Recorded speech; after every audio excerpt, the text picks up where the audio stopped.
keep sharing those successes in the chat box. We're going to dive in here. And tonight we're going to be going through how to grow your database, capturing leads through open houses, capturing leads through social media. We're going to be sharing the open house playbook, the social media playbook, some other goodies that will come later on tonight.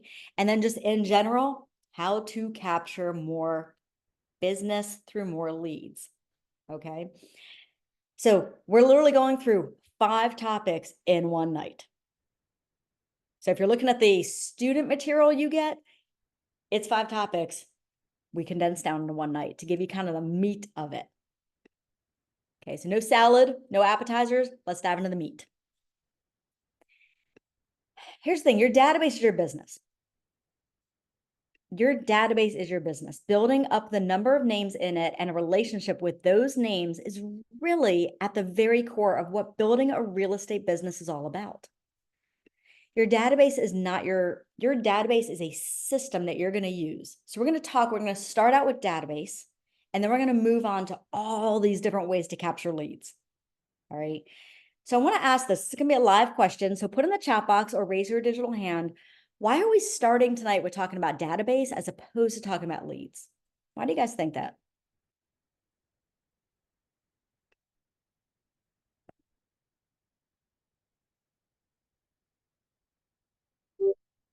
What do you guys think? By the way, if you hear background noises, I have 2 cats who have been fighting a lot tonight.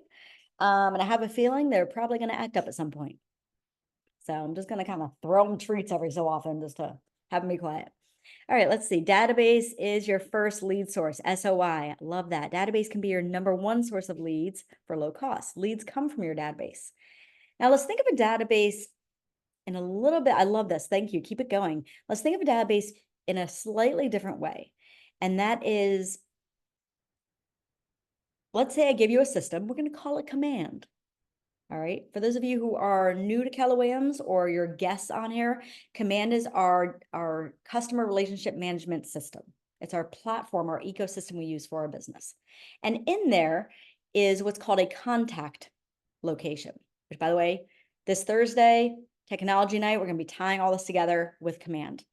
So in there is a button that says contacts that, unless you've entered people into it, is empty. Right?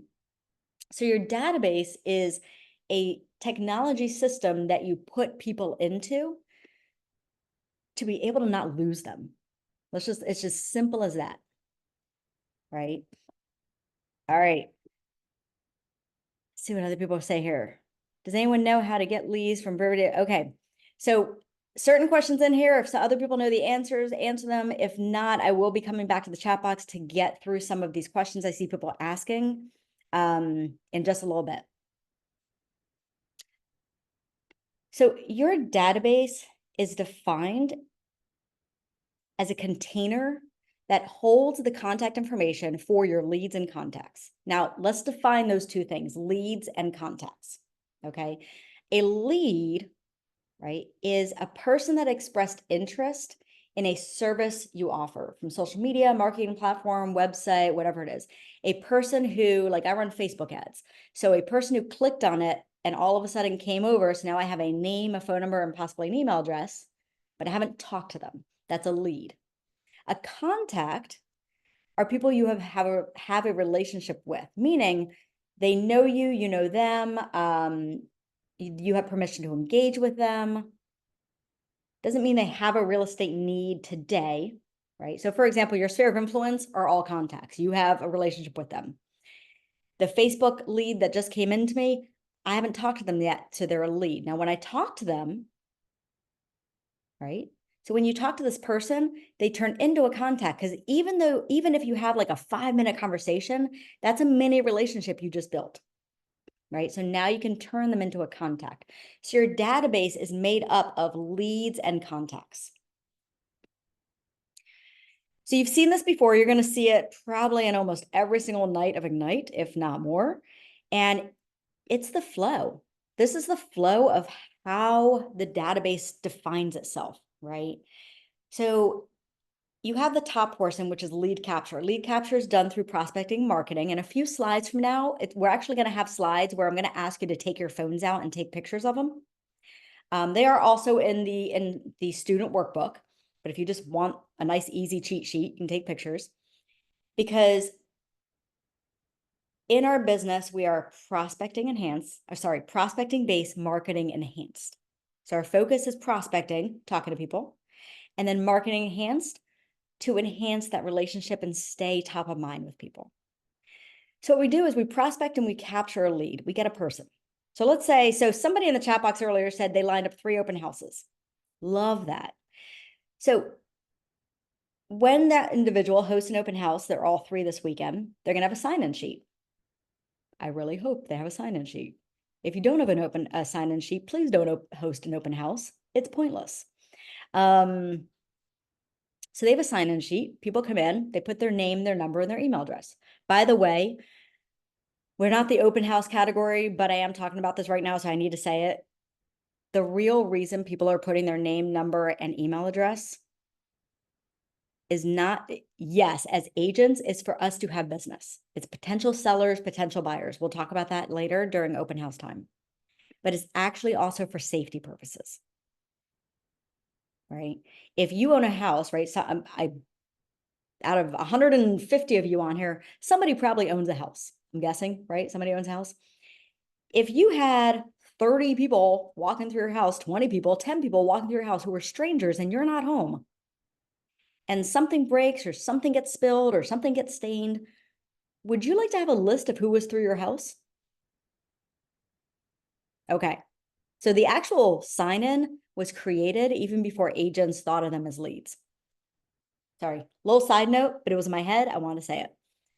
So you host an open house, you get people to sign in. Those are now, by the way, what's interesting is you're connecting with them at the open house. So there's a debate between, are they a lead or a contact? It depends on your conversations you have with them at that moment.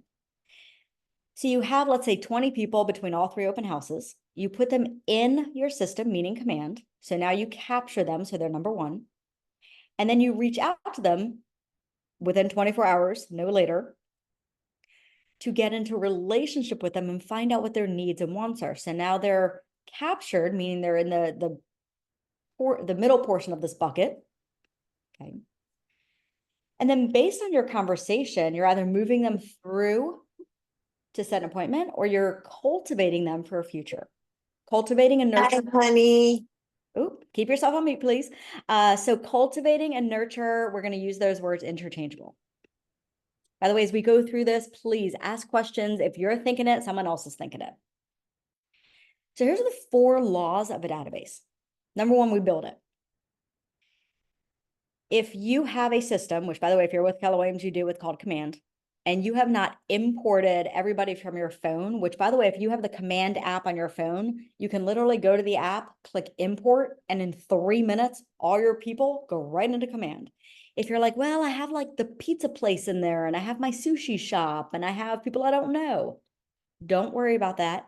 Just click import, get them all in command. So they're in a place. And then as you go through and you're calling people and you get to the pizza shop, archive it. You get to that person's name that you don't like and never want to talk to. Or maybe you just have a person's first name like Mike and you're like, I don't know who Mike is, right? There's ways you can handle that or you archive them, right? So first step, build a database. A good rule of thumb is to get it up to 200 as fast as possible minimum. By the way, most of you, if you look at your phone, you go to contacts, you scroll all the way down. If you have an iPhone, Android, I don't know, you scroll all the way down, you'll see how many contacts you have. So whatever number that is should be in your database. Then number 2, you feed it daily. Now this can mean a few things. Feeding it daily means 1, adding more people to it, because if it's not growing, it kind of dies after a while, right? And as we go through tonight and talk about capturing leads and different ways to build your business, you'll learn different ways to feed it daily. So for example, the individual on here who's doing, or anybody on here who's doing an open house this weekend, everybody who signs in goes into the database. Now, when we get to the open house slides, I'm going to give you a little trick that automatically puts them into the database from meeting them at the open house. So you don't have to go home and get in front of your computer and manually do it. Okay, so I'm going to give you some automation tricks tonight. When we get to that, if I don't do it, someone remind me, please. Then we communicate with it, right? Systematic means we can't just look at our database and be like, oh God, I don't know what to do. Maybe I'll text this person, I'll email this person. I don't know, maybe I'll call this person. We need to do it in a way where everybody in our sphere of influence, our friends and family, we should communicate with every 90 days about real estate, meaning once a quarter, 4 times a year. What that looks like is, so October starts the fourth quarter. So let's just call it October right now because it's close enough. If you haven't started reaching out to your database, your friends and family, your sphere, a best practice, by the way, I'm not making up this best practice. This is in the Millionaire Real Estate Agent book. This has been proven over 20 plus years of real estate to be the #1 fastest way to build your business. You want business before the end of the year, this is how to do it. Okay. And that is start with A, because everybody's alphabetized, right? Whether it's on your phone or in command. Start with A and just start calling and texting and calling and texting, calling and texting. And between now and December, you'll get through everybody. Doesn't mean that they're all going to be real estate conversations. It might be rekindling friendships, rekindling relationships, checking in on people you haven't talked to in a few years, right? Real estate will come up organically down the road. But again, communicating with them on a regular basis and then servicing them, right? Now, in a few slides, we're going to dive deeper into what that means. So again, building database. As you build your database, so there's something in Command called a health score. You'll see that Thursday night. We'll dive in a little more deeper into that. At minimum, each contact should have a name and a phone number, or a name and an email address, or a name, phone number, email address. Ideally, it would be great to also have an address in there. There's so many automation things once you have an address. So as you're calling through, think of step 1, get everybody in the database. Step 2, start with A and say, all right, tomorrow I'm going to call through my A's. However many they are, I'm getting through A. If you only have 2 A's, move on to B. Okay.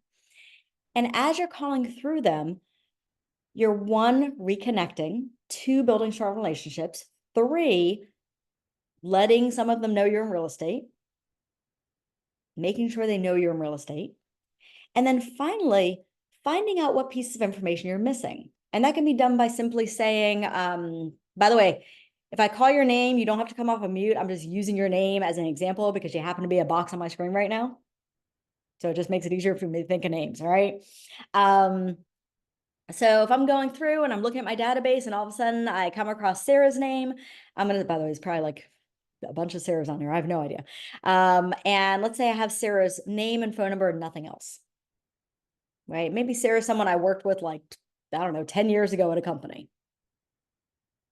So as I reach out to Sarah and I have a conversation, in that conversation, I'm going to say, hey, by the way, I don't think I have your most updated email address. What is it these days? That's a good way to approach getting an email address, as opposed to, can I have your email address? Get rid of the word can. Just, hey, what's the best email address for you these days? All right. You can also just simply ask, if you are somebody who loves sending holiday cards, it makes it the easiest way to ask for an address.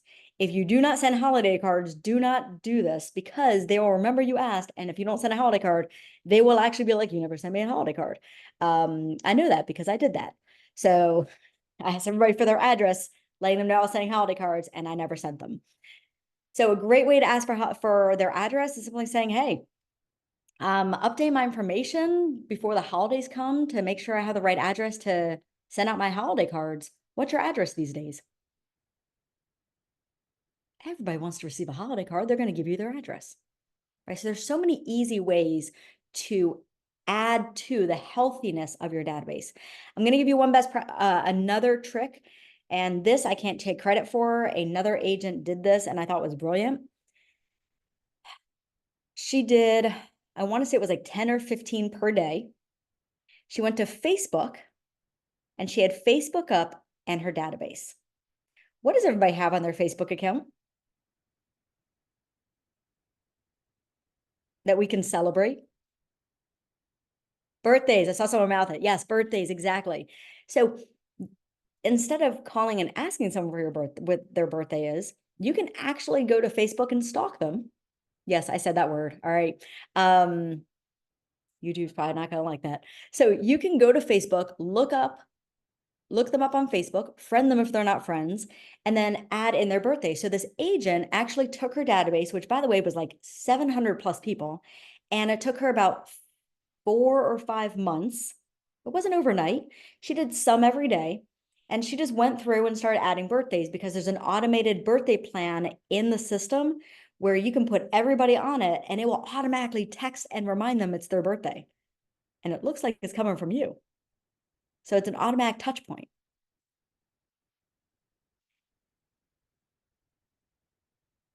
All right, we get to feed it every day.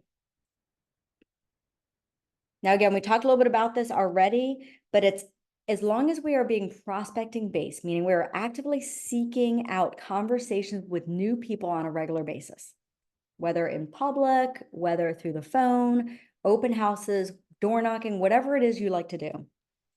When we capture that information, we need to put it into our system that same day, because if you don't, it will probably get lost or it'll start building up and then you'll have, I'm just going to call it stacks of cards, stacks of information, and it will feel overwhelming.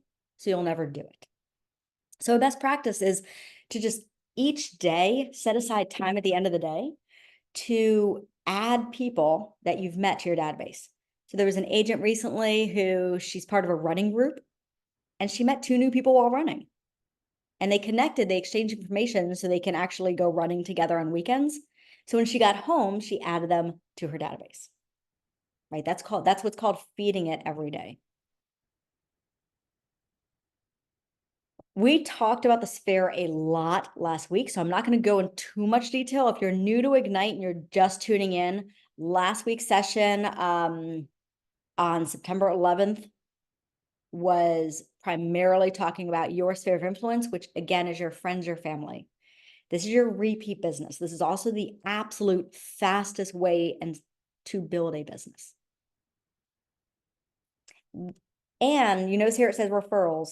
We'll go into referrals in a little bit, a little more detail. Referrals is part of your sphere. Because again, you were referred somebody who knows you through somebody. So there's already a connection. So there's already trust.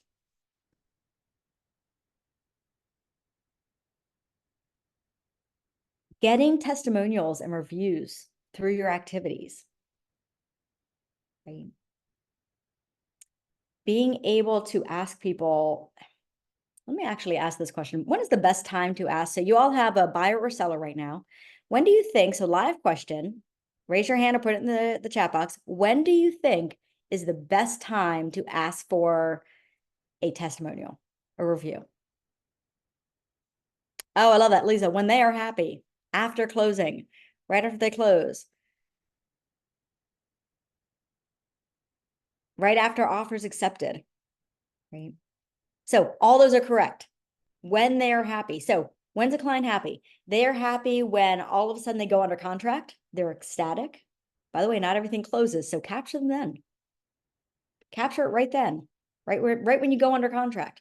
If they don't do it then yes, right? I see final walkthrough. You can be final walkthrough, hand them your phone and be like, hey, really quick, do you mind doing this? And already have it up, right? Send them a quick text with a link, have them do it. If you forget then at closing.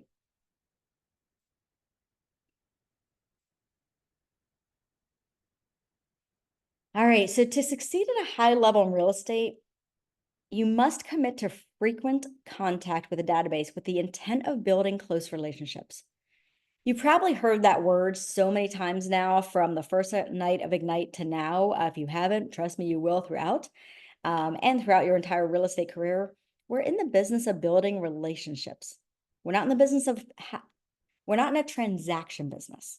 A transaction is simply the closing. If you focus on just the transaction, this is going to be very difficult for you because you're focusing on an end result, not a person. When you focus on the relationship, more referrals come your way. it's more likely they're going to use you over and over because people buy and sell every few years, right? So again, focus on how many relationships can you build per day. By the way, relationships doesn't mean that you have to be buddy and go out like having fun and, restaurants and all of that, although you probably will with some of them, right? Relationships mean, are we getting to know each other? Am I getting to know what your needs are, your wants are, what you need, right? And how I can best help you and serve you. And when you build those relationships, it's actually going to make it way easier to do this third thing, which is communication.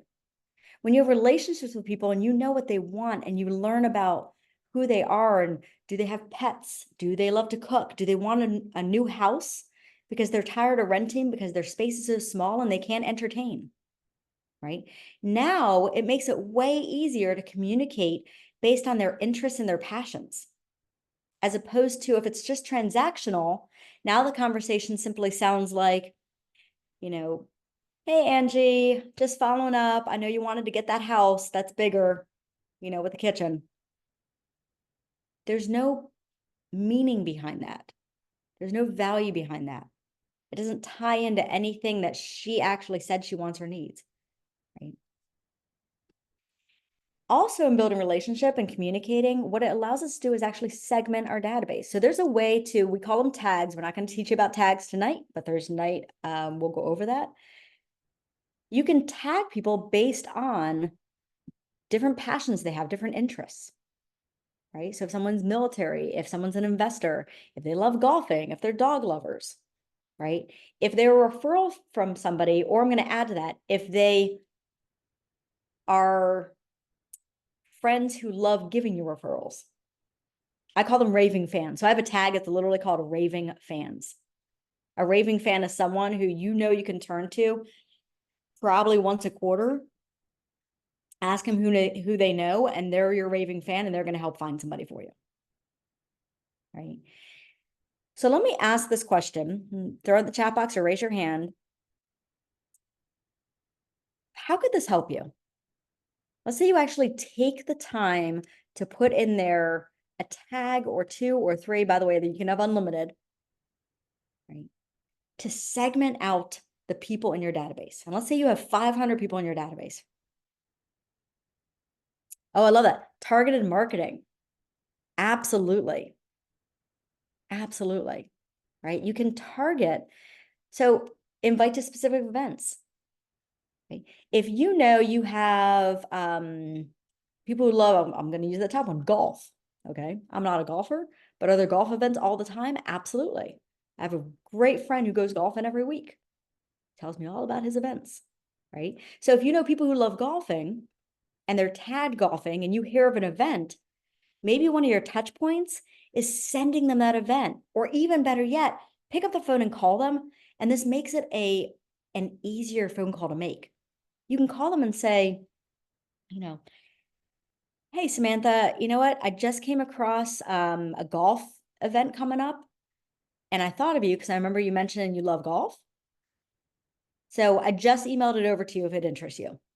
That's it. That's your whole phone call. You're not asking them about buying or selling or doing this or doing that. You're literally just providing information that matches the passion of theirs. How would all of you feel if all of a sudden, think of okay, all of you think of a favorite store of yours. Where do you love to go shopping? All right. I'm a Target fanatic myself, but where do you love to go shopping?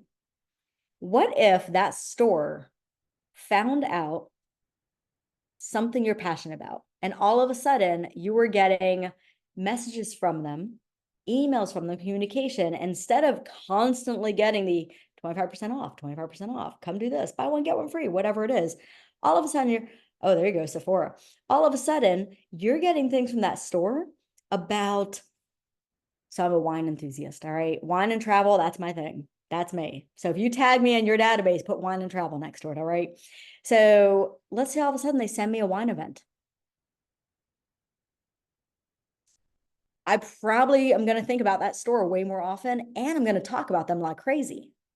I'm probably going to be out with friends at the wine event going, you would never guess how I heard about this event. It was from the store Sephora. So by doing that, you're also creating almost like a whisper down the lane effect, right? They're probably going to go to work and start talking about you. And they're going to be like, well, how do you know them? They're in real estate. Again, it's all about planting seeds. Okay, so again, we take people, we put them in our database. We then communicate with them, feed it daily, right? And the word systematically came up a few times, and that's what this screen is all about, being systematic with how we communicate. Now, there's so many different, you're going to hear this in so many different ways from so many different agents. There's no one perfect way to do this. As long as you are touching meaning communicating, all right?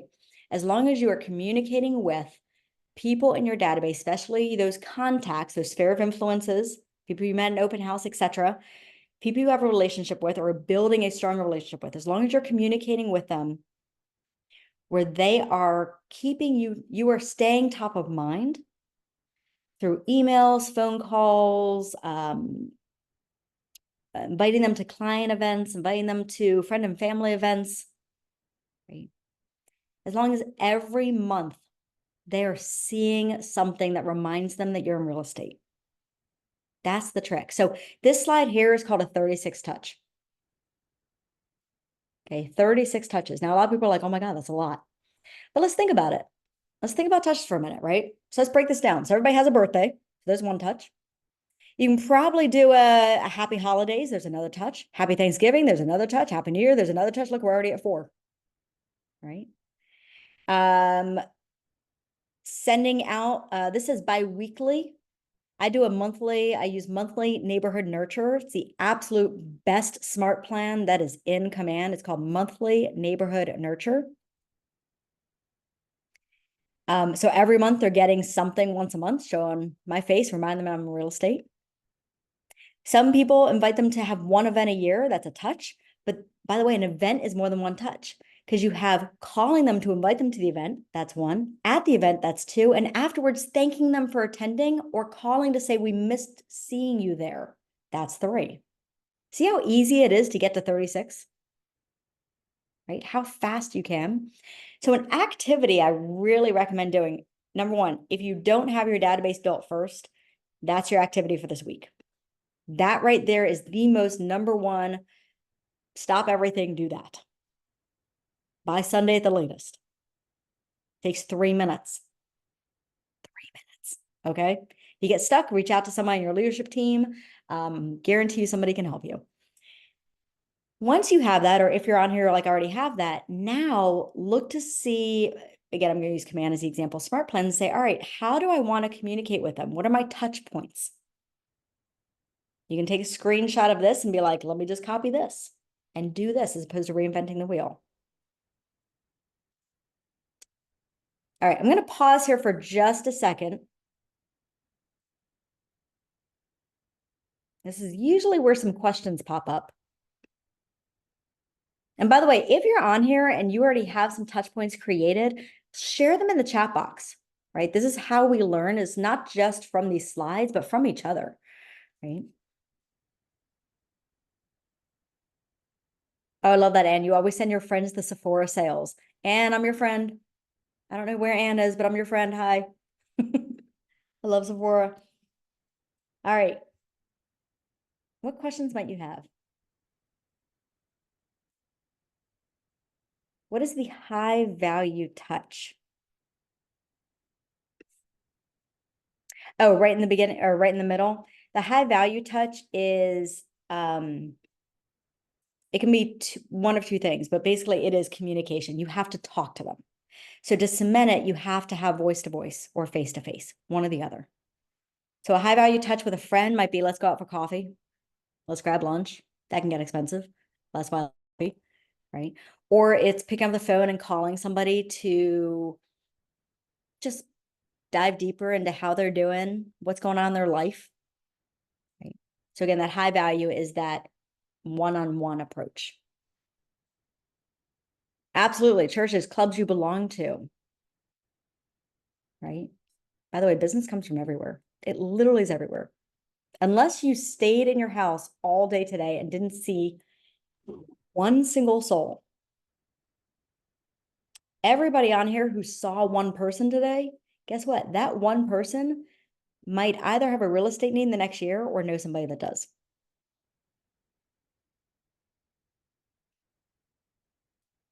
And then the fourth law of the database is servicing it, right? A lead not followed up on becomes someone else's lead. I'm going to tell you this, and people hate hearing this, but I don't care. And it's everybody is in everybody's database. Everybody lives in multiple systems. If you are hosting open houses, and let's say you have 10 new people on that list to call that came through, if you don't reach out to them in 24 hours, I always say same day, by the way, but I'll give max 24 hours. That person went to most likely 2 other open houses, because nobody typically goes to one open house. They go to 2 or 3, which means those 10 people are now with 2 other agents. It is first come, first win. So if you hosted the open house and Sylvia hosted one and I hosted one, whoever calls them to get in contact fastest wins. So if you're sitting on them for a week, like, I don't want to bother them. Thank you. That means someone else got them. Just hand them off to somebody else, right? So funny story about that really quick. There was a gentleman I coached back in 2018. And for those no one here, I've been a coach since agent since 2015, coach since 2017. And this agent I coached in 2018 was very, love him to death. We're great friends to this day, very hard-headed, extremely stubborn. And he wanted to prove me wrong on everything I said. I'm like, cool, let's do it. So he hosted 2 open houses every single weekend. He was the open house king. He marketed like crazy. He had people there. He did a fantastic job hosting open houses. His follow-up was lacking. And when I say lacking, it was non-existent. He would wait forever to reach out to these people. And then when he did, he would email them. Don't do that. Don't do that. So we butt heads every week, because I'm like, pick up the phone and call them, text them, call them, text them, call them, text them. So it was now, fast forward, 8 months of doing this. All right. He had hundreds of contacts from these open houses that he didn't reach out to. That were he would reach out every so often, but they never answered. All right. So here's what ended up happening with the story. I said, all right, I want to help you out. Let me just help you out. Now, by helping him out, I was actually just want to prove him wrong. So I was like, let me help you out. I said, give me one of the lists and I'm going to call through it. And I'm going to call these people 5 times in the next 10 days. Every single person you give me on this list. And he gave me a list of like 30 people. I said, I'm going to call through all 30 of these. Now you can give me, I don't care if it's an open house from now or an open house from 8 months ago, whatever you want to give me. I'm going to call through all 30 of these 5 times in 10 days. If I don't land an appointment with somebody, coaching's free for the next year. So he handed them to me. And at 30, anybody want to take a guess? What happened? Did coaching become free? No. 5 buyers, 1 seller. That, by the way, I did not give him. He got a referral fee from them, right? But do you think he maybe followed up after that with some of them? What's really funny, he didn't. That's the funny part of that story. He actually didn't. You think that someone learns, they don't. So again, we have to service them. So tracking your relationships, getting to know them,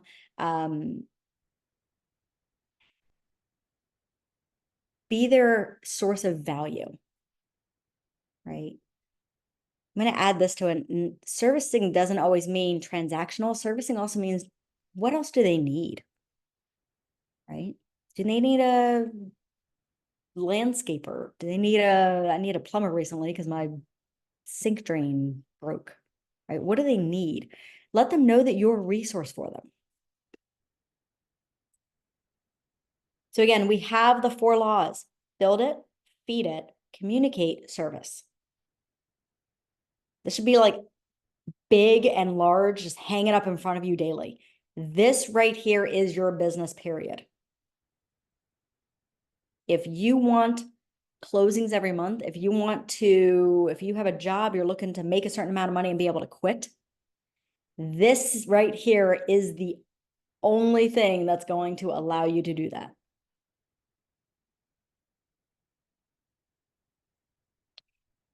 I want to focus on the second bullet point here, and that is, I'm not going to harp on everything because we went through it, but that's don't quit too soon. A lot of agents will focus on something for, let's say, by the way, okay, when I say a lot of agents, I am talking about myself as well. All right, we're all in the same boat here. So we all do this. We tend to focus on something for a week or two, maybe 3 max. Maybe 3 max. And then when we don't see the result right away, we quit. And we're like, let me move on to something else. Right?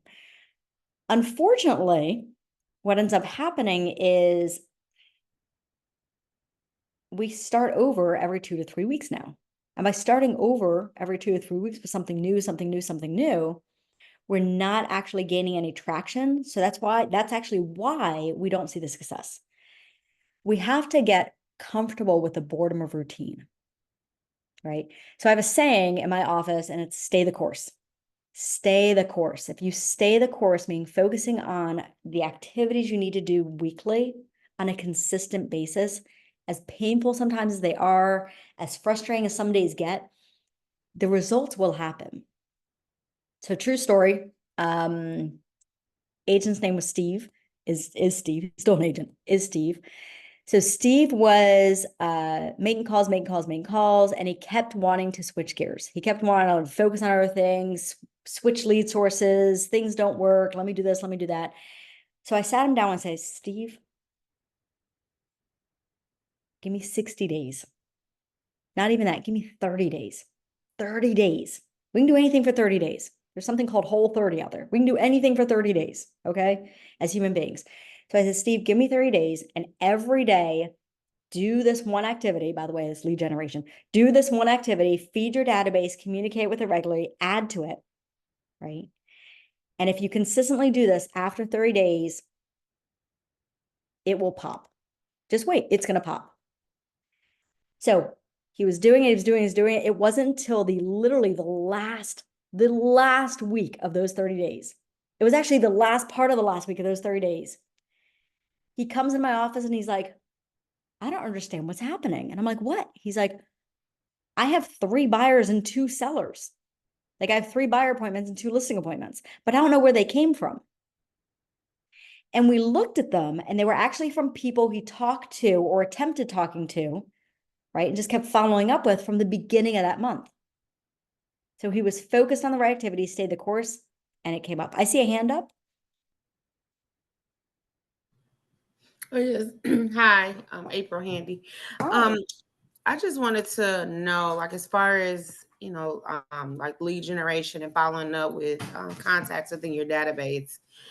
At what point, like, are you like, does it become that you feel like you might be, I don't know, contacting Everyone? someone too much, or you're becoming like a salesperson, like you're just always, Yes, you know, I love that question because I guarantee you there's probably 80% of people on here thinking the exact same thing, right? So yeah. let me just make sure I heard you correctly. So where's the fine line? Right? Yeah, because I have a gentleman that I connected with at an open house that I facilitated, like it probably was about 60 days ago. And so I've been constantly following up with him, and he's been in communication back with me.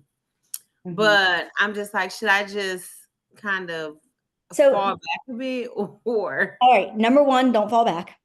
Because guess okay, what? If I'm an agent in your area, I'm swooping in and taking them. okay, But when you actually fall back and then reach back out in a month or whatever, the response from him is going to be like, oh my God, yeah, we just went under contract. Right. Okay. So, and sometimes as agents, we have to learn that the hard way. I know I did. Okay. Mhm. So let's talk about that. I'm actually going to use this. Somebody in the chat box just put this, and I love it. If you're adding value, it's never too much. So here's the thing. Okay. First, we want to have a conversation with them, right? So if somebody comes to an open house, they might not be ready to buy just yet.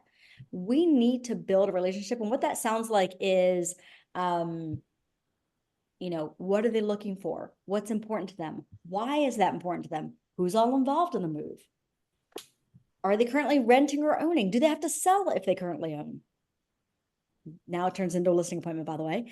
Um, you know, that's what's building a relationship. We're asking just deeper questions. All Okay. right. I actually have a buyer questionnaire I will send out when I send out the recordings at the end of this week. Okay. Um, Yeah, that so I'll keep chatting with them. well, I mean, because oh, I'm sorry. Go no, ahead. I was gonna say I'm gonna add this one other thing to it, and it's each time we're calling, here's what we don't want to do. Okay. Don't do this. Each time we're calling, we don't want to be like, are you ready yet? I have a house. Do you want to go see it? Do you want to talk to the lender? Don't be that person. All right. Because yes, that's annoying. Right. Nobody wants to, they will tune you out and ghost you. Instead, just be like, hey, I'm here for whenever you're ready. Talk to me a little bit more about why this is important to you. What time frame, right? I'm going to be following up with you, but what time frame do you have in mind? Right. What do That's a you good question. That's a good question. If you don't know the time frame, you also don't know how to follow up properly. And then find out what are their needs. If they're like, well, I'm thinking, I'm just kind of looking at things now. I'm thinking about the new year. Okay, well, New Year's January. It's right around the corner. Like, do you want to be in your new house in January? Or do you want to start looking in January? So we need to ask kind of deeper questions to understand, right? We need to become, my husband calls it become nosy, because I'm a naturally nosy person, right? I like to call it become curious and helpful, Right. whatever term you like. Um, and find out like what do they need. I'm going to use this value thing that Jordan in the chat box said, and it's if they're waiting till next year, why? And by the way, why doesn't mean we have to move sooner. I'm just curious because maybe they need things in advance. Do they live somewhere where maybe they have a lot of clutter and they need guidance on how to declutter, and you find them a handyman or a junk removal place or whatever, right? By asking more questions, you'll be able to uncover different ways to communicate with them. And if they're not ready, here's the rule of thumb, ready for it. If they're not ready yet, but they're ready within the next 12 months, 11 months, 10 months, so anywhere from 4 to 12 months out, you are to talk to them every month at least once. Not to say, are you ready to move now, but just to keep the relationship going. The month you do not talk to them is a month another agent comes in and they're ready to go. Happens every time. Don't worry, it's going to happen to every single one of you. If it doesn't, you don't have enough business. Okay. All right. That was a great question. Thank you so much for asking that. Did that help? It did. It definitely helped me to keep pushing and to keep in contact with him, because I've like sent resources and things his way, and I'm just like, I just don't, you don't want to waste your time and things like that. But I'll keep going. Thank you. I would say keep going because, again, that story that I shared about the 30 contacts from the open houses of that agent who wasn't calling them, those 30 contacts were from an open house 8 months prior and landing buyers and a listing from it, 5 buyers and a listing from it. So an open house doesn't mean they're ready today. It could be. Again, just stay in contact and ask the time frame question. Okay, thank you. Here's the thing. This perfect tie into the slide right here. That wasn't even lined up. Our number one job is to find ways to get in the path of motivated buyers and sellers. How do we get in front of them? Right now, one way is through open houses. One way is through social media. But as long as we're talking to people, we're going to find the buyers and sellers. They might not be motivated today, but motivation doesn't mean they're ready to move in October or November. Motivation could mean they're motivated to buy in the spring. Okay, how can we help them now to get ready for that? Right? I don't know about you, but months fly by. All of a sudden I look up and I'm like, Halloween stuff is in the store. I'm like, it's too early. And then I look, I'm like, wow, it's not too early. Okay, never mind. because leads are everywhere. Leads are absolutely everywhere. So we have to approach them, connect with them, and ask. Now, if you are more of an introvert than extrovert, you're like, oh, I'm not talking to people in public. Like, that is not me. That's okay. You don't have to. Use the phone. You do have to connect with people some way. All right. And then the asking part, again, I said this for those of you who are on the Zoom on the 11th, if you don't ask, the answer is always no. Right. So you notice in the very, very first part of Ignite tonight, I kicked it off with, hi, my name is Alana. I'm in Maryland, DC area. I work with a great group of agents, team of agents in my office. Any real estate needs from friends or family that you have in the Maryland, DC area, please reach out. That's it. Planted seed, asked. Right. Let me go back a step. I want to go to the slide real quick because when I mentioned motivated buyers and sellers, and I said that motivation doesn't mean they have to be, yes, people we work with today. Like if someone's like, I want to go look at houses now, we do need to find out, are they pre-qualified? Are they motivated? If they're like, I want to sell my house now, are they motivated to sell? But if somebody says to you, I may want to get out of renting and buy a house next spring or next summer, or yeah, we're going to sell our house sometime next year, right after the kids graduate. Let me go to the side. One thing to remember with everybody you come in contact with, so if you are reaching out to and connecting with a minimum of 50 people a week, that's 10 a day, 5 days a week, 15 a week, that's minimum. Okay, if you take bold, business objective, life by design, the minimum turns into 20 a day, 100 a week, which by the way is the sweet spot. That's what we're moving to. We got to move the needle. Every single person you connect with, meaning connect voice to voice, every single person has a real estate need at some point in time or knows somebody. Now, this slide has been changed so many times that you're going to see multiple types of slides like this. And so I'm going to give you a few scenarios. Traditionally, people move every 7 to 10 years. There's actually a new study done that I saw recently, and it showed people are moving now every 3 to 5 years, which is kind of crazy, right? You'll see another slide out there that says every 5 to 7 years. The point to all those slides is people move. Okay, the moral of that story is people move.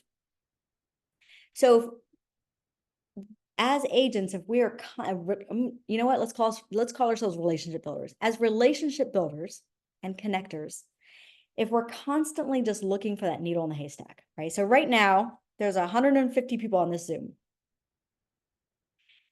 I bet you there is somebody on this Zoom right now who is thinking of buying, selling, or investing in the next year. Them laws of numbers, somebody on this Zoom right now is thinking of buying, selling, or investing within the next year. By the way, if it's you, go ahead and throw that in the chat box. Be like, oh my God, that's me, right? Then, of course, my response would be like, do you need a good agent? Oh, see, look at this. Me. Aha, right? Laws of numbers. So as you're talking to, let's say that you talk to 50 people this week. Out of that 50, one is ready now. Now being between September and December. That's a now person. 3 to 5, I'll use the number 3 right now. About 3 of them have a real estate need next year. Another, I'm going to say 5 of them know somebody with a real estate need next year. So if we're only focusing on, are you ready now? Are you ready now? Are you ready now? You're going to be working way harder, not smarter. Instead, it's, hey, any needs you have over the next year. And that's actually why you have that database. That's why we started this session with database, because if you don't put them in somewhere, you're going to lose them.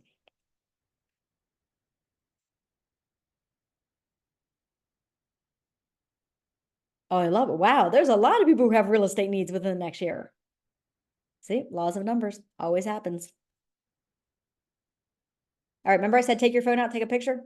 It is in your material as well, but you're welcome to take a picture. So these are just a few examples. The email that came out on Sunday or Monday had 50 different ways, 50 different lead gen ideas. It's going to be in the next email that comes out Sunday as well. And again, there's not just one way to build your business. As an agent, though, you need to figure out what three, okay, sources do you want to do? What makes sense to you as a person? Because guess what? April's personality might be totally different than mine and Sylvia's and Samantha's and Angie's. And I'm just, again, reading names on my screen right now. So me personally, I love expired and for sale by owners. Give me the phone and strangers all day long. All right. I have an amazing agent in the office who she loves door knocking. She does it 3 times a week. I attempted door knocking once. Story about that. True story. Rather embarrassing. So I'm an agent. I'm about a year in. I sat in a class and the person in the class was talking all about how successful they are getting listings door knocking. So I'm like, oh, I'm going to do this. I spent all week preparing material. I made a flyer. It was all pretty. It had like stats on it and everything. It had my information on it. I had a little tote bag. I even like stapled a little what am I trying to say? A little bag of candies on it. So I was giving them something. I spent all week with this. I had my tote, I had my bottle of water. I drove to where I was door knocking. I got out of my car. This is really embarrassing right now. I then looked and went, oh God, I didn't have breakfast yet. I should go do that. I'm really hungry. I got back in my car, went and had breakfast, and never went back to the neighborhood and never door knocked again or attempted. Not my cup of tea. Not my cup of tea. All right. So you have to find, by the way, that's a true story, very embarrassing, but true story. You have to find what works for you. Right? Again, give me the phone and strangers all day. So a few things here. You got for sale by owners and expireds. Low hanging fruit. They already said they want to sell. You just got to either pick up the phone and call them or actually door knock them. There's an agent who plots out every Sunday, he plots out expireds and for sale by owners, and he literally daily drives around and door knocks about 5 every day.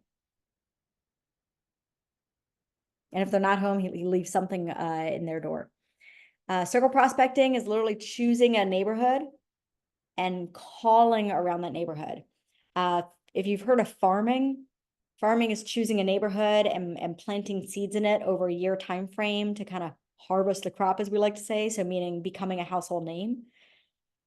Circle prospecting is very similar. It's calling around the neighborhood. We should be circle prospecting and door knocking if we're doing an open house prior to the open house to let all the neighbors know. Why do you think that is? Why do you think that is? Why do you think a best practice for an open house is to door knock and call around the neighborhood prior to the open house? Let's look in the chat box here.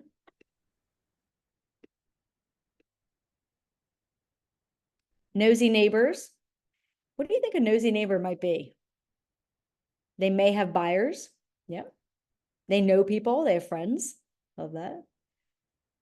Neighbors can see you're working hard. Absolutely. But they don't care, to be honest with you. We care about that. They don't care.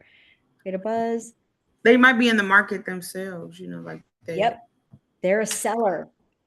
That nosy neighbor is checking out the house because they're thinking about selling sometime in the future. When a sign, I want you to pay attention to this.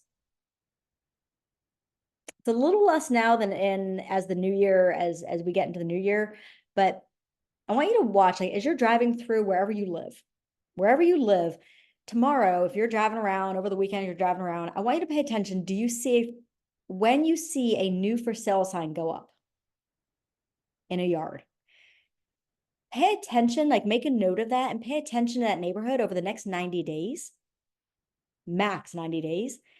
Most likely 2 other for sale signs are going to pop up.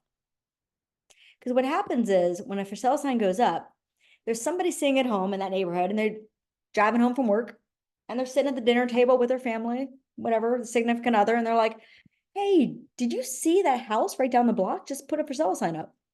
It's for sale.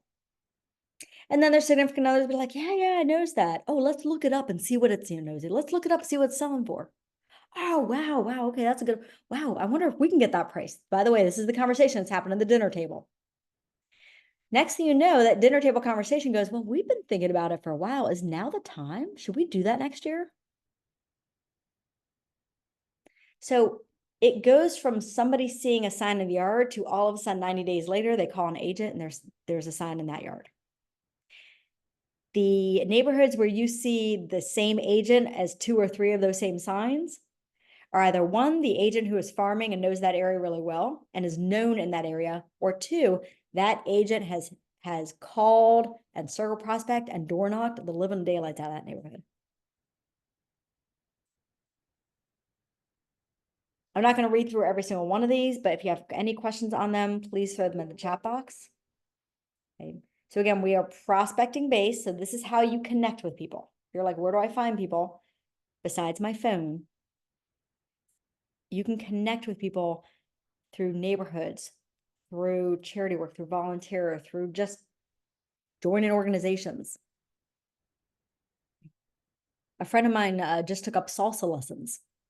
So every week she finds a new place that gives salsa lessons, meaning she is now doing something she loves and she's meeting new people there. And it's just fun. And then we become marketing enhanced. Right? These are just a few examples. As a coach, I always say this, lead with revenue. If you are not making money, don't spend money. The only exception to that rule is if you want to call expireds, maybe you invest in a system that provides the information. Talk to somebody or brokerage to find out more about that. If you want to farm a neighborhood, you may decide to mail postcards to that neighborhood or flyers every so often. That can't be your only thing. They need to see your face. They need to hear your voice. You may decide to invest in running social media ads to get leads. Online advertising, that's number 2, right?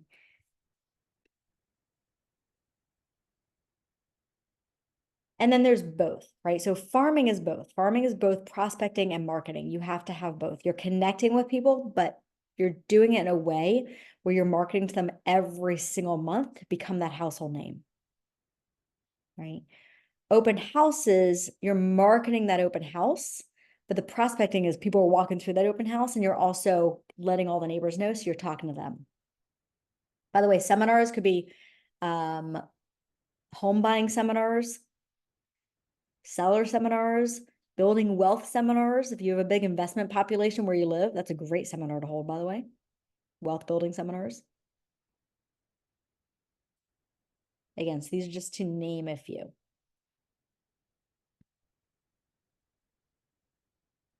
And then we talked about referrals, but I want to kind of dive deeper into this. If you're constantly providing value, now here's the thing, it doesn't mean that the person is a buyer or seller.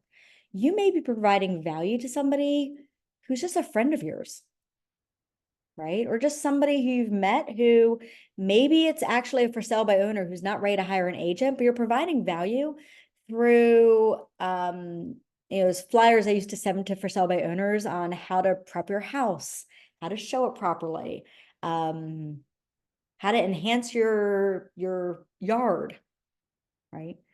It was nothing that they couldn't look up on their own, but it was something of value to them, right? So maybe that for sale by owner doesn't actually use me as an agent, but they might know somebody who's looking to buy or sell and refer them to me or let me know who they are so I can call them. The other thing about the referrals, again, you have to ask for them or nobody's going to give them. The other thing about referrals is when you ask, so let's say that I ask, I'm going to change my boxes here so I get new names. Let's say I ask Brenda for a referral.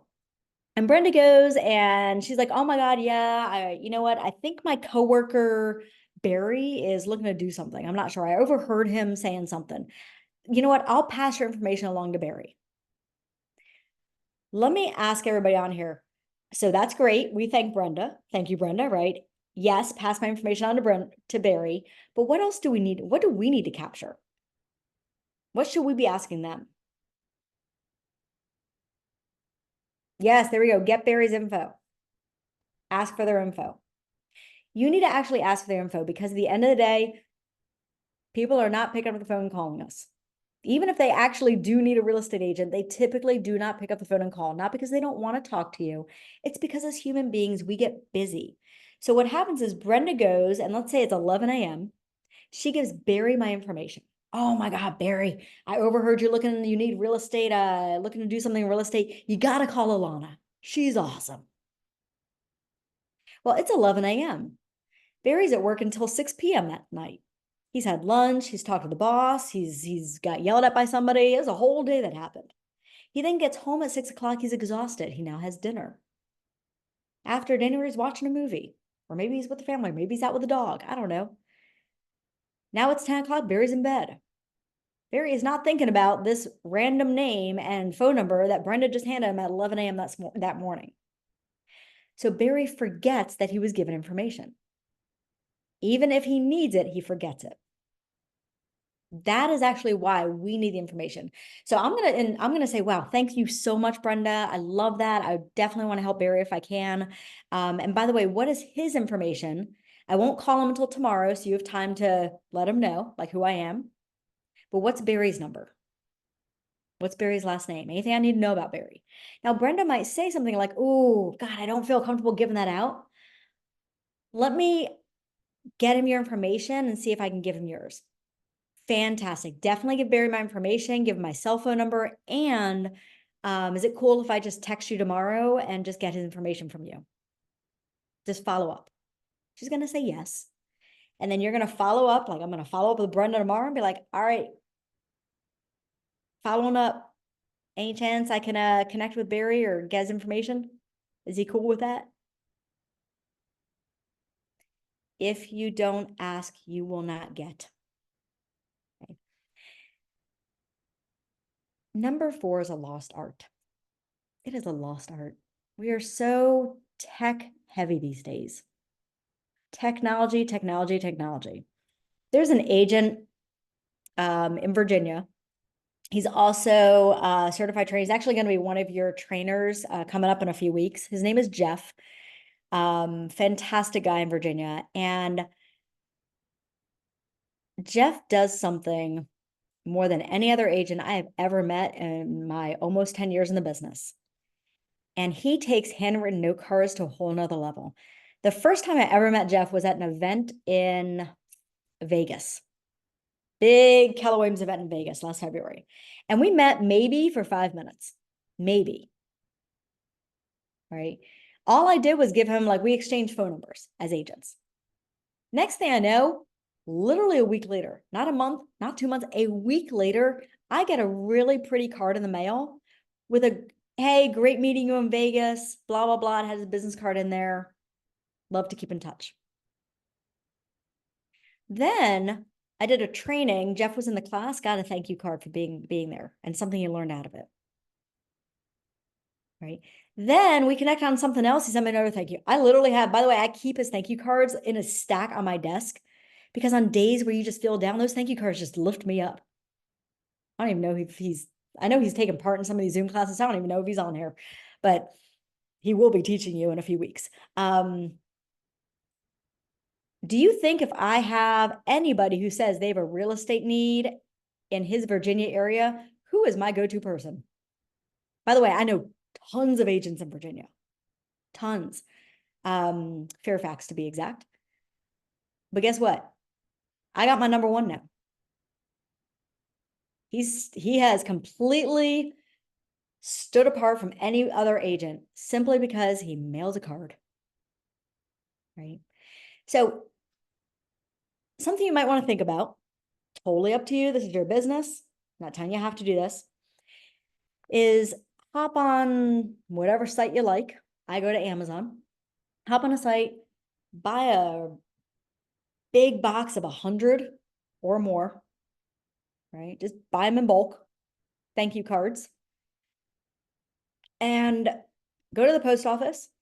Because usually the reason we don't send them is we don't have stamps. Let's just be honest. We're like, oh my God, I have to go to the post office. I have to get stamps. That might just be me. I don't know, but that's why I don't send things, because I always have to think about stamps. So buy a huge thing of cards. Go buy stamps in bulk. Just have them in your drawer, have them sitting there. And the second somebody gives you a referral, by the way, you can send thank you cards for so many other things. Okay. The second somebody gives you a referral, I would say even before you call the referral. You might even do this right before or right after you call the referral. Doesn't matter if they choose you, if they hire you, doesn't matter. You're thanking the person for the act, for what they did. So let's say that Andrew gave me a referral and he referred me to Robert. By the way, your my new box is on my screen. So Andrew referred me to Robert. I am going to quickly write a thank you card to Andrew, and it's just simply going to be, Andrew, thank you so much for connecting me with Robert. I really hope I can help him, whatever it is, buy his new home. Referrals are the lifeblood of my business. That's how I add my cards, by the way. Choose whatever verbiage you want or steal mine. Have an amazing day. Now, in that thank you card, I will typically put my business card in there. Now, I'm going to say this, but huge disclaimer, and I'm going to say this disclaimer in the beginning, and I'm going to say the disclaimer again because we're recording. Check with your state, check with your broker to find out what is allowed in your state. Okay. I'm in Maryland, so I'm speaking of Maryland right now. Again, check with your leadership, check with your broker on what is allowed. I'm about to share an example. You may not be allowed to use this example. So I will literally throw in that thank you card a little gift card. By the way, they don't know it's coming. You can't be like, if you give me this, then I will have this. You can't do an if and then. That is not allowed. But what I can do is throw in the thank you card, like, I'll throw in the thank you card to Andrew, a little $5 gift card to like Dunkin' Donuts or Starbucks, or I usually have like a big stack of gift cards in my drawer, right? Every so often I'll have like Fandango for movies. And I'll just plop that in there. So what ended up happening, really close friends of the family referred me to a coworker, helped the coworker buy a house. Prior to all that, the second they referred it through a thank you card, now these are very, very close friends. I know they love movies, so I threw a movie gift card in there. So they called me up. They're like, hey, why did you send us a movie gift card? I was like, oh, just thanking you. Really appreciate you supporting my business. That's all. That's it. Now, do you think they might have thought of me like every time they heard real estate, they're like, ooh, let me send it to Alana? Right? Now, I didn't send them movie gift cards every time. They didn't get something every time. Sometimes it was literally just a thank you card. But again, a handwritten note goes so far. Referrals come in 3 different ways. Agent to agent, right? So somebody on here out of 153 people, 154 now, somebody on here may know somebody who is looking to buy or sell in the Maryland, DC area. And let's say they reach out to myself, right? I have a great team of agents I work with. They say they reach out to myself. That's an agent-to-agent referral. Worldwide, you might travel places. My favorite example of the worldwide is this agent who was in Target. By the way, some of you who work with me have heard this story so many times. I apologize in advance. It's my favorite story. Agent shopping in Target. She's checking out. The employee who's checking her out, they started striking up a conversation about real estate because she was wearing something real estate related. Long story short, the agent asked the Target employee, do you have any real estate needs? The person's like, no, but can you help somebody in Jamaica? Now, this agent was brand new. They were like 60 days in. They were like, or 90 days in. They're like, sure. They didn't know, but they said yes. They got contact information. The agent then called me and was like, can I help someone in Jamaica? I'm like, absolutely. We have an office there. So agent in Maryland connected the agent with an agent in Jamaica, talked to the person who lives in Jamaica who had a $1.2 million home to sell. When the person in Jamaica sold the home, the agent in Maryland got a nice referral check. Okay. And then business to business. Right? How does business to business work for referrals? What do you guys think?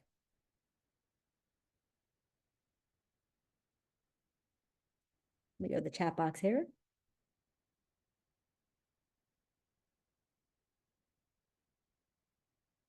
Vendors.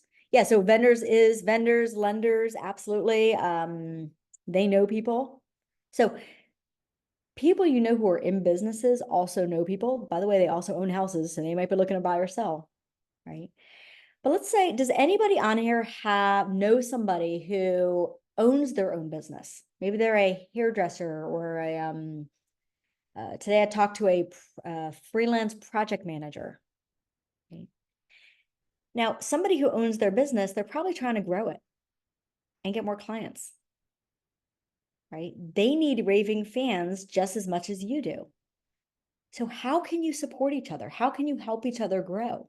Maybe you sit down and have a cup of coffee and you ask them what their goals are and in turn share yours, right? To partner together, no matter what that business is.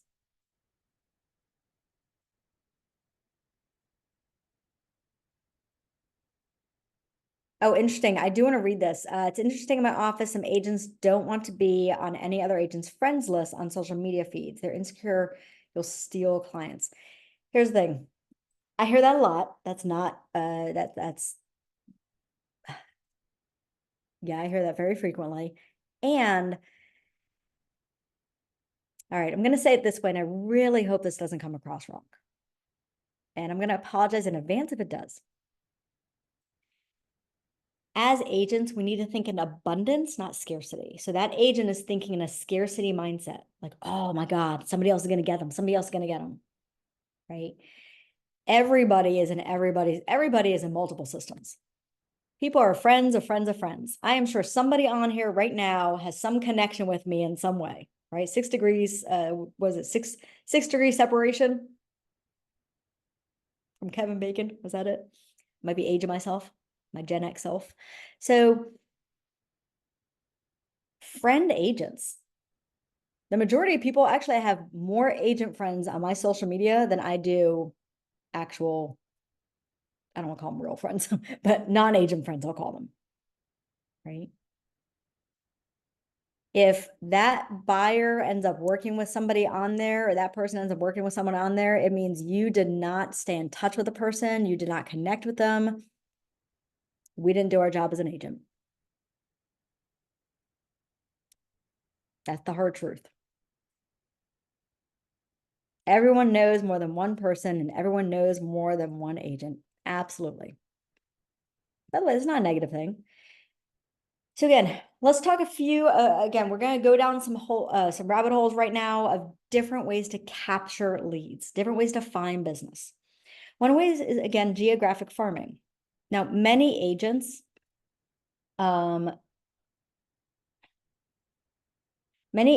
will choose to focus their prospecting and marketing efforts in a neighborhood or set of neighborhoods. So it's what we call that as farming. The reason why it's called farming is you're literally planting seeds like you're a farmer. You're letting people know you're in real estate. So over time, when they have a need, they remember you. The great thing is, so there's a plus and minus here. The great thing about farming is if you build it, they will come. If you continually remind them and you stay top of mind over and over and over, you're going to own that farm, meaning that neighborhood, you're a household name. The hard part about farming is the consistency. You have to be in front of them in some manner, whether it's through a flyer, a postcard, a door knock, a phone call, bring a shredded truck out to the neighborhood, an ice cream truck, just being in the neighborhood, walking your dog, saying hi to people. You need to be in front of them every month in some fashion. The month that you are not, your 12 months of farming starts over. It's kind of like if you, I don't know if anybody on here has a garden. Maybe you grow some vegetables. So I'm pointing to, you can't see me, I'm pointing to my balcony right now. So I have a little vegetable garden. If you don't water your garden for a week, what happens? It doesn't rain. Let's say it doesn't rain for a week and you don't water it. What happens to your veggies? Dead. Yep, there you go. Dead. Thank you. Farming and real estate's the same thing. If you don't do something monthly for a 12-month period or within a 12-month period, your 12 months of farming needs to start over because they now forget about you. There's some great videos out there on best practices on how to, what do you do? What are some ideas? One of my favorite ones is coming up. So if you're like, well, how do I even start? I'm going to give all of you how to start right now. And this, by the way, what I'm about to say only works this time of year. And that is reverse trick-or-treating. I always say that and I look to see who's laughing because I know you're thinking like, oh, I want some candy. So here's what that looks like. And by the way, you have like a month to prepare this. So number one, you choose a neighborhood. You want a neighborhood that has what's called a 6% turnover rate minimum. If you don't know how to do that, find somebody in your office, whether it's a top producer or if you have a coach or a mentor, somebody at your brokerage to teach you how to do that through your multiple listing service that you use. Okay. So you choose a farm. You want something that has a good 100 to 200 homes, right? 150 is a nice number. You don't want 500 to start, way too many, way too expensive. And then go to Google, okay? And what you're going to do is you're going to look up, let me think what I usually type in. I usually type in something like real estate reverse trick-or-treating statements or cards or flyers. And you're going to find so many examples on there. Find one you like and just copy it. Don't overthink this. People don't take action because we overthink. We get an analysis paralysis. So find something online and then go to like a Staples or an Office Depot or whatever you have around you and make it. And on one side, it's a catchy little phrase, and the other side, it's all your information. Make sure you check with your broker to make sure it's compliant. Okay, so you as a real estate agent. Could be a flyer, could be a card, could be a postcard, whatever that looks like. Then you go, you buy a bunch of candy, get some plastic bags. By the way, make sure the candy's sealed. Nobody wants your hands on their candy, all right? That's just gross. And now you're like a creepy neighbor. So, by the way, this doesn't have to be where you live. If you don't like where you live, or you don't like your neighbors, or you don't even like the price point, you want a higher price point, or you already have an agent who kind of has your area on lockdown, go find a different area. Okay. So you buy a bunch of candy, buy a bunch of bags, sit there, or if you know any kids, pay them 25 bucks and have them do this. Okay. And they fill the bags with just a tiny little bag, little sandwich bag of candy, little snack bag of candy, nothing huge. And then the weekend before Halloween, I don't know what night Halloween falls on, but you don't want to go on Halloween night because they're focused on their families and kids and doing all that stuff. Okay. But going like the night before or the weekend before, and this actually is the only, okay, I said I didn't door knock. This actually is the only thing I did do just because I like handing out, I love Halloween. Go knock on your neighbor's doors or your farming neighborhood, we'll call it doors. Hey, reverse trick or treat. Just getting out in the neighborhood, introducing myself, local real estate agent. Usually it's the kids getting the candy. Here you go. That's it. You're not asking them if they're buying or selling. If you want to engage in conversation, find out how long they live there, have a little conversation with them. They might ask you some things. That's great. But you're just handing them candy. There you go. You got the greatest, fastest way to start a farm right there. All right, we're going to fly through a few other ones. Events and seminars, we talked about that. Hosting home buying seminars, listing events. You can do, I mean, you can even create events. I know someone that does a pancake brunch, a neighborhood pancake brunch. And she literally gets the neighborhood together, gets a bunch of people together, and they all make pancakes and do a brunch day.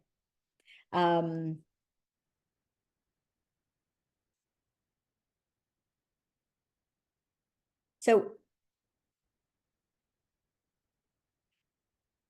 again, I know we've said this.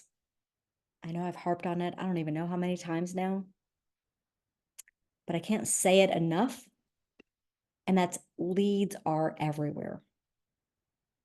If you are shy and you don't like speaking to people in public or going up to someone in a grocery store is very uncomfortable for you, I recommend letting some attire speak for you. So what that could look like is wearing, by the way, if you do not have a real estate name tag, there's sites out there like there's an agent branding site, a house of magnets. If you go online and you're literally real estate magnets, it'll come up, right? Or real estate name tags, sorry, real estate name tags.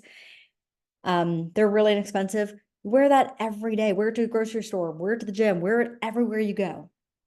It speaks for you. I know another agent, he loves baseball caps, right? So do I.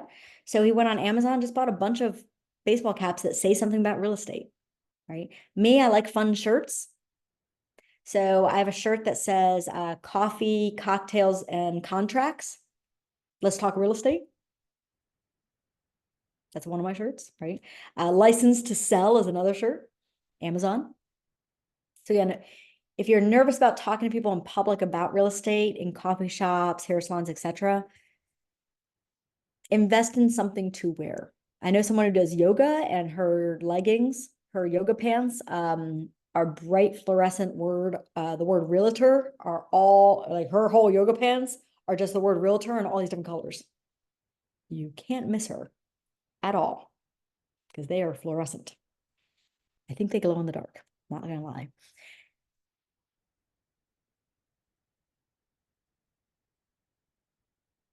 So let's tie this together. Okay, we're going to tie this together. And then the last 30 minutes, what we're going to focus deeply on is open houses and social media. Because the top 3 sources that have been proven nationwide is your sphere of influence, open houses, and online leads. Okay. Doesn't mean you need to do those. If you don't, you need to find something that works for you. So number 1, connect with your sphere. Just start with your, people are alphabetized in our phones. Just start with A, work all the way through Z between now and the end of the year. Texting them, calling them, just reaching out to them. Adding them to your database, and then feeding your database. You need it to grow. So are you going to grow it through hosting open houses? Are you going to grow it through doing online leads? Are you going to grow it through just simply joining different clubs that you enjoy, different hobbies, different clubs? How are you going to grow it? If I were to say to every one of you, you need to add 5 people every week. You should do more than that, but we're just going to start. You got to start somewhere. How would you do that? Start thinking about that. Where are those 5 coming from? Right? Build communities with social media. We're going to talk about that when we get to the social media slide. Again, execute a referral strategy. Now, that can mean a few different things. Referral strategy could be you connecting with different agents on a weekly basis in different areas. So for example, I don't have a DC license. I have agents who I work with who have DC license. I have partner agents, right? So if I have a friend, but I have great friends who live in DC. So if one of my friends all of a sudden wants to sell their house in DC, do I have a strong connection with someone in DC I can refer that to? If not, I need to find somebody. Right. Again, choose geographic area that's called a firm. And then think about as you move into the end of this year, beginning of next year, are there any events or seminars you want to host? Now, as an officer, you're like nervous about hosting something by yourself. Let's call it a home buying seminar to start. Those are usually the easiest ones and fastest to put together. Every one of you can host one of these by October. Okay. If you're nervous about doing it, find some agents in your office and partner together on it. We actually did that in our office, which we really need to do it again because that was a lot of fun. And we had 13 agents marketing it out there. We had an Eventbrite going. We used social media. It was a huge day. We had, what do we call it? Mimosas and, oh, now I'm drawing a blank. We came up with a catchy name for it. I'm going to think about it. It's going to come to me. If somebody on here is at Legacy with me and you were at the event, you remember what it's called, throw it in the chat box, please. because it was catchy. I'll send an example of that. When I send out the recordings at the end of the week, I'll send a little screenshot of what that looked like. But then you bring in a few agents, do it together. All right, so now I'm going to start sharing some things in the chat box. All right. Now I will also share these out at the end of the week by Sunday with the recordings. So if for some reason you're on your phone, you can't open these in the chat box, you will get them, but you won't get them till the end of the week. Okay. So Keller Williams has things called playbooks. Playbooks are best practices that have been put together in a little tiny manual, and it's literally the smallest, easiest to follow how-to manual. Okay. So right now I'm going to put, someone on here. Someone can put themselves on mute. Yep. Thank you.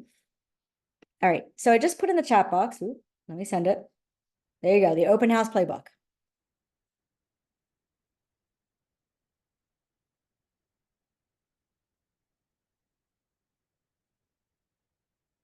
So some benefits of hosting an open house. Number one, it's inexpensive because you're not paying for anything. Maybe the only thing you're paying for is making flyers. Maybe. You shouldn't be paying for anything else. Right. Well, open house signs. Okay. You have that, right?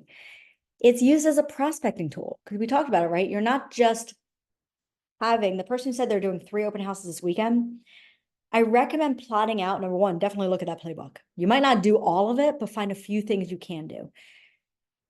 If you have 3 open houses you're doing this weekend, or even just one, you want to post to social media by Thursday, and I would do it Friday as well. You want to, what day are you going to door knock that neighborhood? If it's a neighborhood you can do that in. Do you have phone numbers you can call around the neighborhood? Right? How are you prospecting? Are you going to call and mark it out to your friends and family to let them know, hey, come visit me at this open house? Right? So what prospecting are you going to do to really enhance that open house experience and capture more business? Open houses are the second highest nationwide, the second highest rate of return. First is sphere of influence, in case you're wondering. Don't know if I said that like 20 times, but I'll say it 21. And then here's the thing, qualifying leads. You know the person going to the open house has a real estate need. Even if they say to you when they walk in, well, no, I'm just kind of looking right now, I'm just playing. They're saying that because this is their first house they've visited. So they're not ready for you to pounce on them and be like, haha, a person, let's go buy a house, right? What they're saying is, no, I'm not ready just yet. I'm just playing, I'm just browsing. They are somebody looking to buy. They just might be somebody looking to buy in about 6 months from now. But that's someone who is qualified. That's someone who you get to have a deeper conversation with, call, follow up with, build stronger relationship with, to be there and ready for when they're ready. You always want to set a goal. You need to be purposeful with your open house, right? How many times do you want to market it? What do you want that to look like? You can't, here's the thing. One goal that's difficult to say is you can't say, I want this many people to show up, because you can't control that. You can say, I'm going to reach out to this many doors in the neighborhood and invite them. I'm going to reach out to this many people in my database and invite them. I'm going to post this many times on social media. Obviously, pick a house. Now, when you're picking a house, if you're like, well, I don't have a listing, how do I pick a house? Talk to your leadership team at your brokerage. Like I know for us, our agents, one of the lead gen activities that I do recommend agents doing in our office is on a Monday, pulling up what listings just came active within the past 7 to 14 days, sorting by price and location, and picking out, okay, what locations do I want buyers in?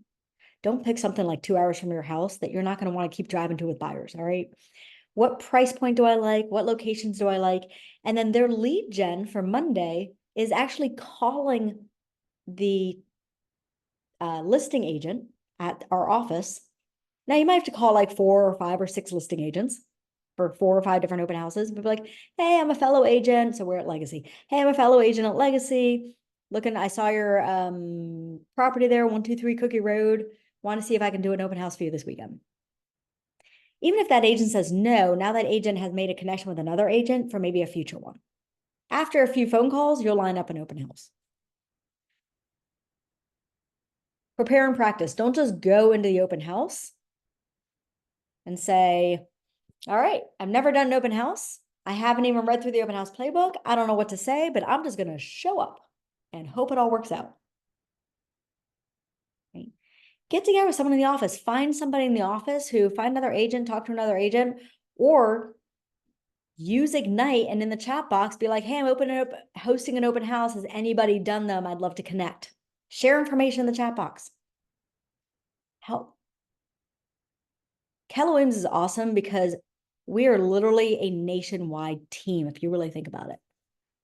This is not an individual sport. Yes, it's our own business and we need to build it. But why couldn't I give a call to April and be like, April, I know you hosted a few open houses. I'd love to hear what you did that worked. Why couldn't she call Angie? Why couldn't we call Andrew? Right?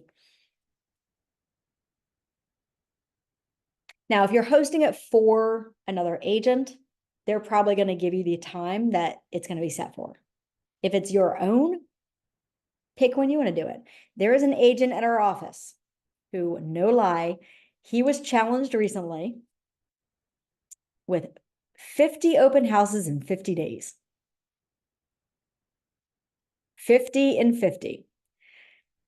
So now he didn't do on Monday, Tuesday, Wednesday, Thursday. He would do like 3 on Saturday, 2 on Sunday. What did he do? He did like one for an hour Thursday night, another for an hour later Thursday night. You can do open houses at different times. They don't have to be this myth of 12 to 2 on a Saturday. Yes, that's a great time. And also watch football season right now because you don't want open houses typically around football time. You'll get less showings. Now, that's just my own opinion I'm sharing based on doing open houses, right? I'm really throwing treats to my cats right now because they are about to battle. There we go.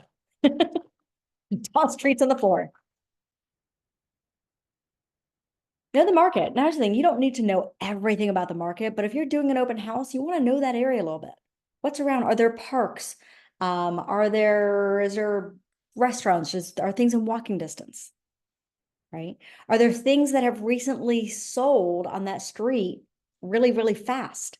That way, when a buyer comes in, if something's sold in like 2 days, that buyer you can talk to be like, who's very interested, be like, listen, just so you know, there's a home that was 1 block away that actually went under contract in 2 days. Right? Now you're letting the person know, like, wow, okay, this house might go fast. Be safe. There's a lot of great safety videos for real estate agents on YouTube. If you have not watched them, please do. Yes, they will scare you a little bit, and that's okay. Just be scared a little bit. One thing I used to do when I first started out in real estate hosting open houses is, number one, I would drop a pin at my phone to, my husband, saying where I was. I had a secret word that I would share. So if I called and said that word, he knew he had to call the police. It was my safety word. It's not a word that I would just randomly say, right? He knew the hours, and when I got to the open house, I would call him and be like, or text him real quick, hey, I just arrived. When I closed up the open house and got in my car, hey, I just closed up, I'm in my car.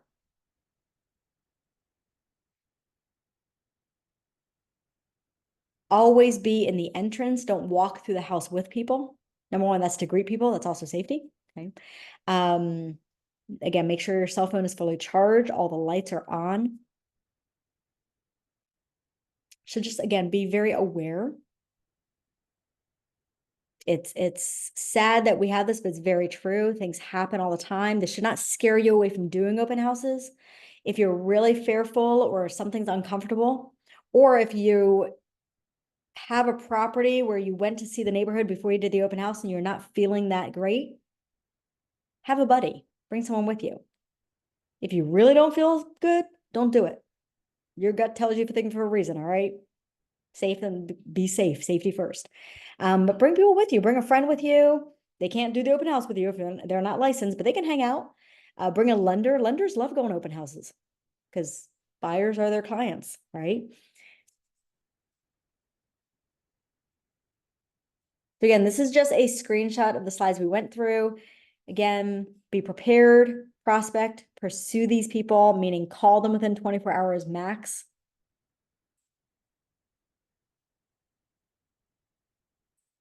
Before we dive into the very final thing, social media, I know we whipped through open houses fast. In the chat box, okay, I just want to look at a few questions here. In the chat box, any questions you have regarding open houses, throw it in there. Again, I'm going to share the open house playbook one more time. In about 5 minutes, I'm going to share 3 other playbooks with you, just so y'all know.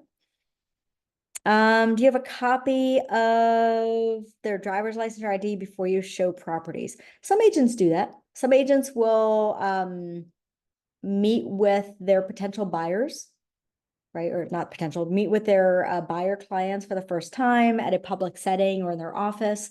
Make a copy of their ID for safety purposes. I definitely know agents that do that.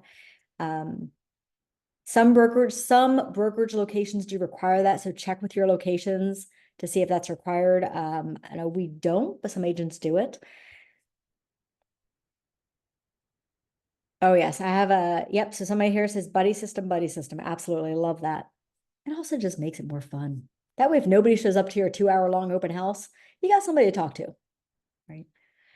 By the way, if you're at an open house and nobody's showing up, I don't recommend making phone calls to prospect because you don't want to be on the phone talking to someone when someone walks in the door all of a sudden, because the person who walks in the open house takes priority. So you're literally going to have to hang up on whoever you're talking to.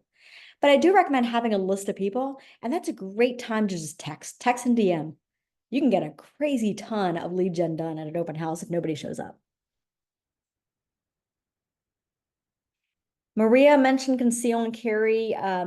Check with your state guidelines. Every state is different. So I know you said that, Maria, and for everybody on here, because we have people throughout the nation and also other people throughout the world. So just check with your broker on what is allowed within your state, because there's state laws. So don't get in trouble. All right.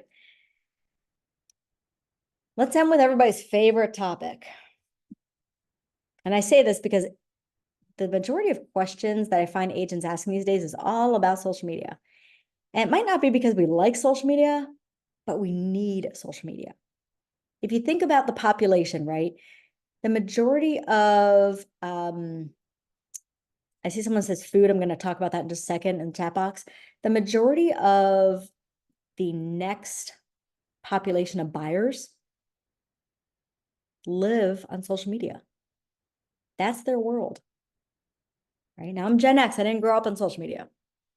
I am that person who truly, if like something happened and social media just got knocked out of the world for good, I would actually throw a party. I would literally be the happiest person in the world and throw a party. And it's here, so let's use it. So before I dive into the slide, I do want to tackle this word, the word food somebody put in here, because there's this at open houses, people are like, do we have food? Do we not have food? Number one, it's your open house, do what you want. Just know that you need to bring with you things to clean up after you. So like if I'm doing an open house at a really high-end property or even like a higher price point property, maybe some little water bottles, you know, I might have like little bite-size candies that you just pop in your mouth or something. But I'm not gonna have chocolate that kids can walk around and melt. All of a sudden you get chocolate fingers everywhere. Big cookies that you're walking around. I have to bring a vacuum with you, and I have to vacuum the house after the open house. So things to think about when doing an open house, because you're representing that owner. And if you own a house, how would you like it if all of a sudden you came back and there was chocolate and cookie everywhere? All right. Nobody's buying a house because you gave them a cookie, by the way. Just telling you that. All right. It's a nice thing to have, but nobody's going to choose a house because you gave them a cookie.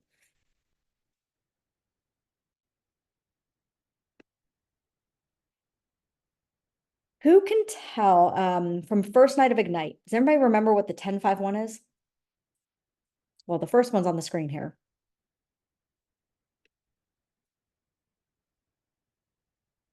The 10-5-1 for social media. 10 likes. Yep. 5 comments, 1 DM. Love that. Yes. By the way, for those who are like, I never heard that before, go back, watch the recording on the first night. So social media has some best practices. Number one is the 10-5-1, right? So if you're not constantly using social media right now, this is a good best practice to fall into to start. And it's very easy to start with. Every single day. Now, if you can't do every day, then maybe you start with 3 days a week. React to 10 different posts. Again, like or love it. Or for me, sometimes I use a little haha button. Okay. Comment on 5. So find things that put on there where you can comment. Now it's not on the screen, but I am gonna say be careful on what you comment on. Keep it neutral. So if you have a lot of friends out there who are really up on the whole political thing or this thing or that thing or whatever their beliefs are, those are things you might not want to comment on. Comment on other things like congratulating someone on, wishing happy birthday or congratulating someone on a new job or my friend recently posted a funny picture. So I made a comment because I was like, oh my God, that's going to be us in like 20 years from now. That's, hilarious. So commenting purposefully on 5 different posts daily. And then direct message 1 person minimum daily. Now, this might be direct messaging someone just simply saying happy birthday. You know how we get reminders, people's birthdays? Maybe it's that. Maybe you see a post and instead of making a comment, you direct message them your comment, right? So now it's a one-on-one connection. So again, this is the 10-5-1. So if you look at your calendar, you might want to put in your calendar daily 10-5-1. Like put a reminder on daily 10-5-1. They talked about this the first night. I want to talk about it a little bit more. And by the way, while I talk about this, I am going to share the social media playbook in the chat box right now. Again, very similar to the open house, just about social media. What it is, Keller Williams took the best of the best of the best top producers and how they grow their business through social media and put in a little manual for us. That's what the playbook is. So the 80-20 principle, what this means is 80% of what you post should be personal, 20% business. If you flip that, then what your Facebook feed is going to do is tune people out because now you're going to be that real estate agent who's like, hey, I'm an agent. Hi, look at me. Here's a house. Do you want to buy or sell? Don't be that agent, right? People do business with those who are authentic. People do business with those they can relate to and those they like. And people like you when they can relate to you. So choose things that are personal, again, keeping them neutral, right? So if you're a foodie and you love restaurants and food or whatever, and you typically are that person who takes pictures of food, post it more. Talk about the restaurant.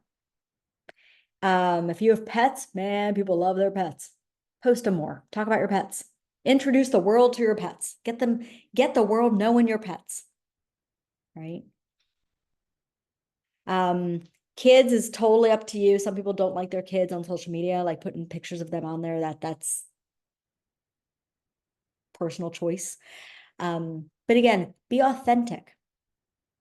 Embrace video. Now, if you don't want to be in the video and you don't want a video of yourself, like talking about maybe a neighborhood or a park, or maybe you do a video in October of some different places you can take your kids trick-or-treating, that's coming from value, right? If you don't want to be the video, then find videos to post. Maybe it's something mini, right? Maybe it's a mini video of, now this can be real estate related, interest rates, market rates. Maybe it's a little mini video of an interview with a lender. Just tell that lender they have like 45 seconds or the lender's going to talk forever. Okay. If you don't know how to use analytics to optimize your post, there's some great Google material out there on how to do that. To be honest with you, just start posting. Don't even focus on that just yet. Just start being regularly posting, right? And then ask for help. I guarantee you there is somebody. Somebody's unmuted. Hold on.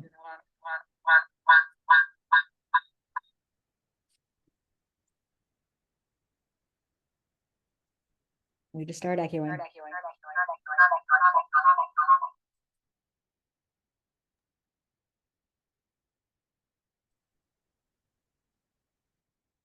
All right.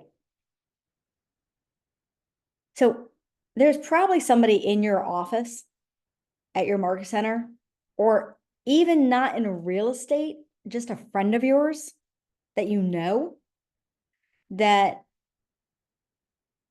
you could probably be like, hey, how'd you get so many followers? What do you do with that? How do you do that? What do you recommend? How do you get started? The biggest thing about it is simply start, right? All of you can start literally right now. Right now. You know what you can do? Hold on, ready for it? We're gonna do it. We're gonna do this right now. We're totally doing this. Yep, it's happening. And hopefully your Zoom screen, I'm gonna do it as well. I'm gonna do it as well. So I'm literally taking my phone out. We're gonna do this together. So hopefully the view button on your screen is set to gallery. So you see like a bunch of boxes on your screen. It's not just my big face. Hopefully it's just a bunch of boxes of faces on your screen. Hey, everybody, face on the screen, right? And we're all going to, give the biggest smile possible. And we're going to take our phones, or if you know how to do a screenshot on your computer, do it that way. That's cool too. And we're going to take a picture of the screen. And we're all going to post it. All right, we are all going to post it. By the way, feel free, friend me. I'll throw my handle for Instagram in here. Okay.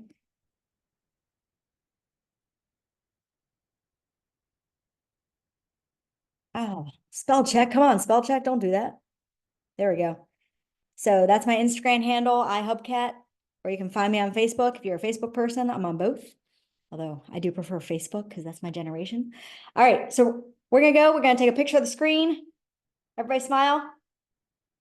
If you're on camera, smile. If you're not on camera, still smile because it's just fun. Okay. Everybody put the one hand up and wave.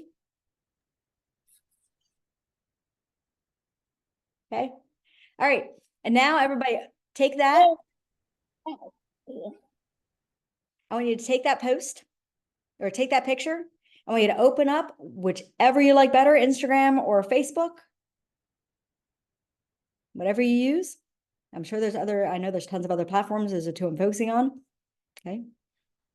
And then post it.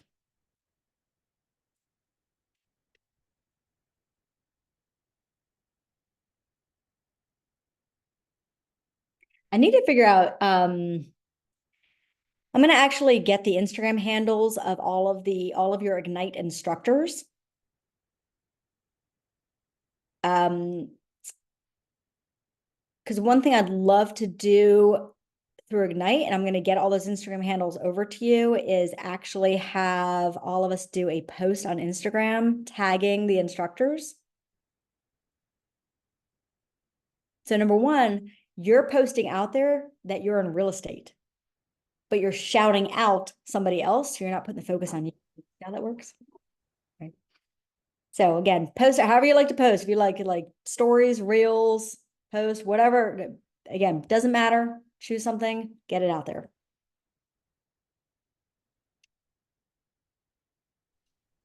Oh, thanks, Diamond. She said smart. Can I ask a question? Absolutely. I don't know how to post. Okay, so what I'm going to recommend, by the way, thank you for asking that question. Are you on social media? I just started.